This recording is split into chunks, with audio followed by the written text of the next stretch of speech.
What's up, everyone? Brett here. Time for your July 2022 Greater Houston real estate market update. So, are things cooling off, Brett? Yes, a little. Okay. Let's go through a few numbers. So, single-family home sales fell 8.6% year over year. So, the June numbers from 2021 versus the June numbers of 2022, 8.6% lower total number of sales.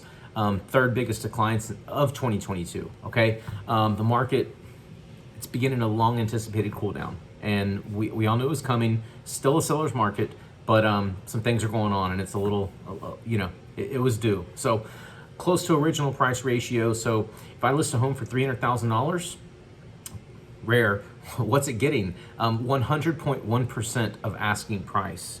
I can't do the math, but it barely over $300,000. So in the past few months, it was like 102%, 103%. So the multiple offers, appraisal waivers, highest and best, like they're still there, but it's not the norm right now. So things are cooling down. Buyers are paying a tad over list price, but I'm starting to see some markdowns on some resale homes and new home inventory too. So there are some deals to be had, relatively speaking, compared to the last few months and even 2021. So total property sales were down 9.1% with 11,921 units sold in June. Okay, total dollar volume increased 1.6% to about 4.9 billion. So even though there's 8.6% less number, it's still higher, which is indicative of the appreciating market and homes just going for crazy prices this year. So a little bit less activity, but the total dollar volume is still higher than June of 2021. So put that in perspective. The single family average price home is still 11% higher than it was in June of 2021. So June of 2022, 11% higher. The average price in the Greater Houston real estate market, drum roll, $436,425. So, just a tad above $435,000 is your average single family price home in Greater Houston. Wow.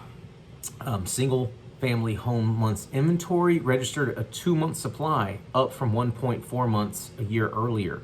That is the greatest supply since 2020, of November of 2020. So we're looking at supply being at 18-month highs. So it's crazy to think a 2-month inventory supply is high. It's not. It's still a seller's market, but it's not the last few months. It's not what it was in Q1 of 2022.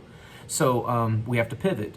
Agents, we have to be better. I know this is geared towards most of the people in my sphere of influence, but your agent needs to be deploying different tactics. So and more importantly, advising their clientele, and you call me, we'll talk about it. But we know the news is kind of, everybody's been paying attention to the news, and everybody thinks, and you got your tax appraised value from the Central Appraisal District, right? So it's just like it's still the gold rush. Well, maybe, but not like it was. Things are cooling down a little bit for sellers. Still a great market for sellers. Again, reach out to me if you have any questions about your home in particular. Let's get into one last thing I like to always go over. Townhome and condominium sales experienced the first decline in nearly 2 years, falling 15.3%. Average price up 4.7% though to $259 and change. So a little bit less activity for townhomes and condos. The prices though are still higher than last year at this time. So year over year, a precipitous drop off from the volume, but the price still higher. So that's your July 2022 Greater Houston real estate market update. If you have any questions or want to talk about the state of the market or the economy, which I'm not an expert, but I do read and listen to some people that have some pretty cool things to say and point out. So if you ever need to talk to me about anything whatsoever, please call me, text me, email me. You know how to reach me. Anyway, thank you for watching the update, and we'll see you next month. Later.